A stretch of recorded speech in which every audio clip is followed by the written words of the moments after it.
சட்டமன்ற தேர்தல் வருது. அதனால தமிழ்நாட்டுக்கு மீண்டும் சங்கி கூட்டம் அடிக்கடி வர ஆரம்பிப்பாங்க. மோடி இனிமே அடிக்கடி வருவார், அமித்ஷா அவர்கள் தொடர்ந்து வருவார். அவங்க எல்லாம் வருவாங்களே தவிர தமிழ்நாட்டுக்கு தேவையான நிதி மட்டும் நிச்சயம் வராது. திரு மோடி அவர்களே, திரு அமித்ஷா அவர்களே, உங்களுடைய பருப்பு உத்தரப்பிரதேசத்துல, பீகார்ல, வடநாட்டுல வேகலாம். ஆனா தமிழ்நாட்டுல ஒருபோதும் உங்களுடைய பருப்பு வேகவே வேகாது.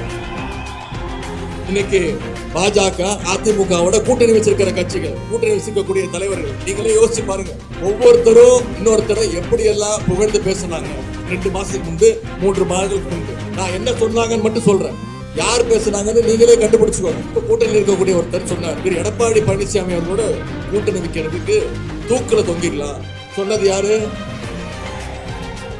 இன்னொருத்தர் இருக்கிறாரு, அவர் சொன்னாரு, திரு எடப்பாடி பழனிசாமி அவர்களுக்கு எந்த அருகதையும் கிடையாது, ஒரு கவுன்சிலர் ஆவதற்கு கூட தகுதி கிடையாது, அவர் ஒரு டயர் நக்கி அப்படின்னு சொன்னது யாரு?